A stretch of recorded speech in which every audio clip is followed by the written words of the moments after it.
Hello kids, my name is Anushka Tiwari and I am from Resonance PCCP Biology Division. So last time हमने class 5th का second chapter start किया था आपके लिए reproduction in plants. उसमें हमने एक इंट्रोडक्शन लिया था कि क्यों प्लांट हमारे लिए नेसेसरी होते हैं एंड उनमें कौन से मेनली 2 टाइप के रिप्रोडक्शन हमें देखने को मिलते हैं. सो आज हम उसी के बारे में डिटेल में स्टडी करेंगे. जो पहला टाइप है वो है हमारा वेजिटेटिव रिप्रोडक्शन. आज हम उसके बारे में पढ़ते हैं कि वेजिटेटिव रिप्रोडक्शन होता क्या है, प्लांट में किस तरीके से अपने नंबर को इंक्रीज करते हैं through this type of reproduction. So let's see. And also आप एक पेन पेपर लेकर बैठेंगे और अपना नोट करते जाएंगे जो भी इंपॉर्टेंट डेफिनेशंस आपको यहाँ पीपीटी पर दिख रही है. So let's start from this process. Alright, yes. So reproduction in plant हमारा चैप्टर का नाम है, as you know. So vegetative reproduction क्या होता है स्टूडेंट्स, मैंने आपको बताया था last time. Other than sexual part of plant, sexual part कौन सा होता है प्लांट का? Yes, sexual site of reproduction होता है प्लांट्स में फ्लावर. फ्लावर बहुत ही फैसिनेटिंग ऑर्गन होता है, बहुत ही सुंदर ऑर्गन होता है किसी भी फ्लावर का, किसी भी प्लांट का. एंड वहां पर ही साइट होती है सेक्सुअल रिप्रोडक्शन की. मैं आपको फ्लावर का एक छोटा सा डायग्राम भी ड्रॉ करके बताऊंगी एंड उसके बाद हम समझेंगे कि अदर देन फ्लावर किस तरीके से प्लांट्स में रिप्रोडक्शन हो रहा है. So yes, I will draw it here for you all. Okay, so this one is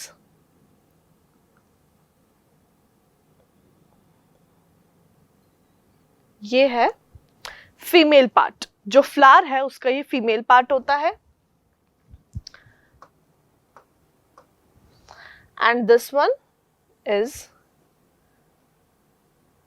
mail reproductive part. Alright,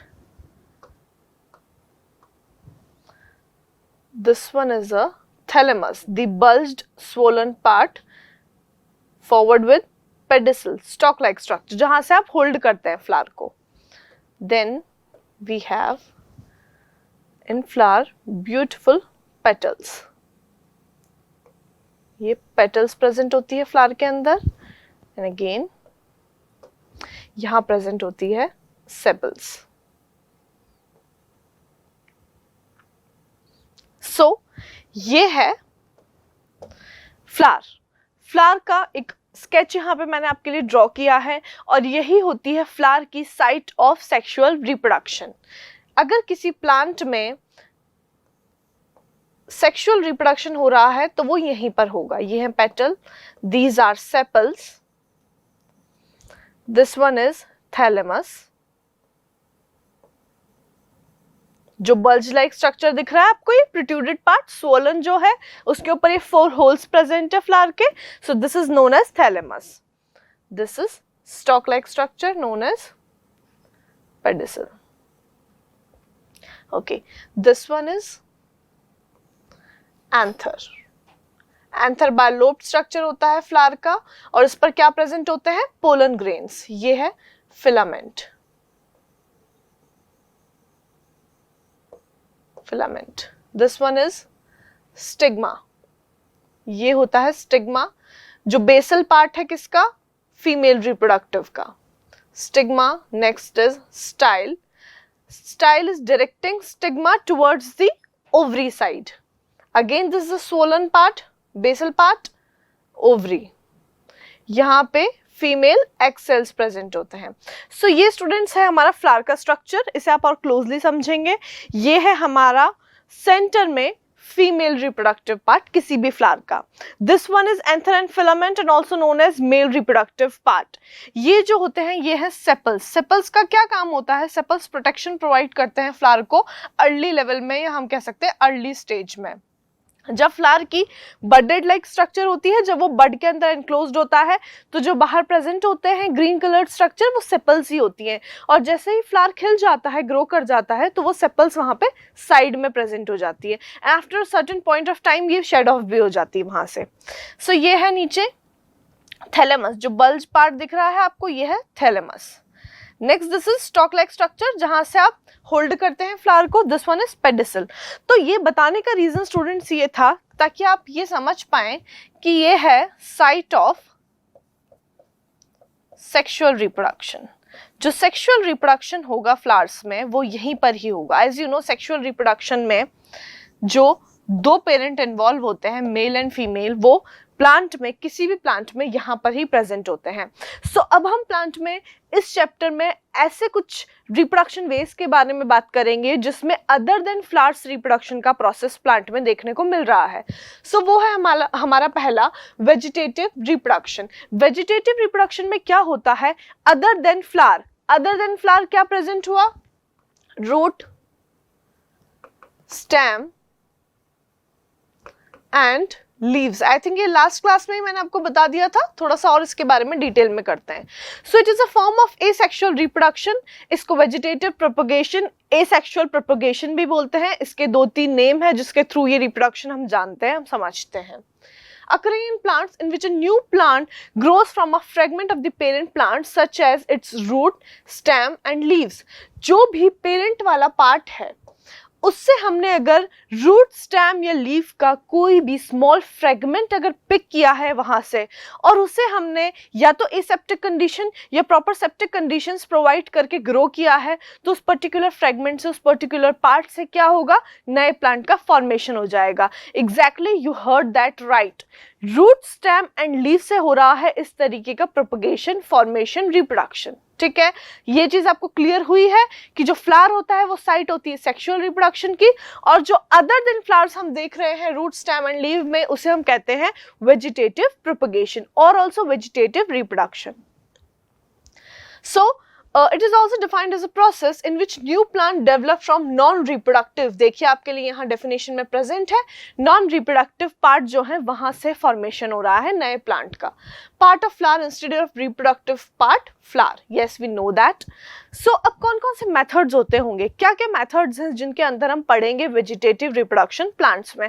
obviously बात है, हमने लास्ट टाइम वाली स्लाइड में हमने समझा था कि प्लांट हमारे लिए बहुत रिक्वायर्ड होते हैं, हमारे लिए प्लांट नेसेसरी है, हमारे इकोसिस्टम को बैलेंस करने का काम कर रहे हैं, इसीलिए इनका नंबर भी इंक्रीज होना विद टाइम बहुत ही ज्यादा इंपॉर्टेंट है। तो ये कुछ प्रोसेस हैं जिसके अंडर प्लांट रिप्रोड्यूस करते हैं, ये कुछ पार्ट्स हैं, कुछ स्ट्रक्चर्स हैं प्लांट के जहां से इनमें वेजिटेटिव रिप्रोडक्शन कैरी ऑन हो रहा है। फर्स्ट इज स्पोर्स, स्पोर्स के थ्रू हम पढ़ेंगे, देन हम पढ़ेंगे through stem, roots, leaves and last but not the least layering. Layering एक ऐसा प्रोपगेशन है, तरीका है फ्लावर को ग्रो, मतलब प्लांट को ग्रो करने का from these kind of structures. Root, stem and leave से ही ग्रो कर रहे हैं हम, but by the process of layering. ठीक है, सो नेक्स्ट स्लाइड करते हैं। Okay, reproduction from spores. सबसे पहले आप एक फिगर देखिए, आपको यहाँ पे एक लीफ का स्ट्रक्चर देखने को मिल रहा है, एंड उस लीफ के स्ट्रक्चर में you can see some small spores, spore seed like granular structures present है। दीज, ये क्या है बेटा, ये होते हैं स्पोर्स। स्पोर्स प्रेजेंट होते हैं प्लांट पे। अब देखिए, spore is a cell that contain that certain fungi plant like moss and ferns and bacteria producers. Fungi आप सबने सुना है, आपकी ब्रेड पर अगर आपने उसको 2 to 3 डेज के लिए अगर आपने उसको बाहर रख दिया है ओपन में, जहां पे प्रॉपर ऑक्सीजन भी है, सब कुछ है, तो उस पर कुछ टाइम के बाद कुछ एबनॉर्मल ग्रोथ हो जाएगी, कुछ एबनॉर्मल स्ट्रक्चर्स प्रेजेंट होंगे। वो क्या होती है, फंगस होती है। मम्मी बोलती है ना, you don't have to eat this, ये इस पे फंगस लग चुकी है, ये खराब हो चुका है अब। सो वो यही सब चीजें होती है जो उस पर अपनी रिपीटेटिव डिवीजन करके ग्रोथ करती है। सो क्या होता है through spore formation in fungus, ये है हाइफा, जहां से होल्ड किया है इसने किसी भी सबस्ट्रेटम पे जाके, यहां से फॉर्मेशन करती है अपने स्पोर्स का।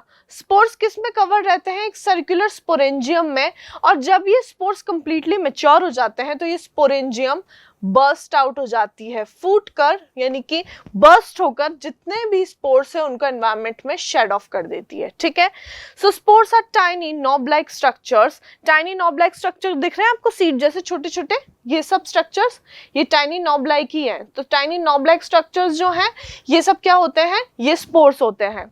These are minute thick walled present at the top of thread like structures called hyphae।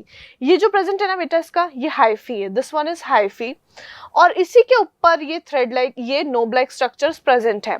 इनकी wall thick होती है और इस तरह की इनकी वॉल होती है कि अगर बहुत ही एक्सट्रीम एनवायरनमेंट कंडीशंस हैं या कंडीशंस बहुत ड्रास्टिक भी है, बहुत हॉट है, कोल्ड है, तो सब तरह की कंडीशंस में सर्वाइव कर जाते हैं। इसलिए तो मतलब बहुत ज़्यादा अगर इन्फेक्शियस भी हुए तो बहुत ही एक्सट्रीम कंडीशंस में सर्वाइव करके कॉज तो करेंगे एट लास्ट। ठीक है, सो नेक्स्ट क्या होते हैं, These are minute thick wall present at the top of thread like structures. Hyphae के ऊपर present है. They get dispersed by wind, rain or insects and under suitable conditions they germinate and develop into a new plant.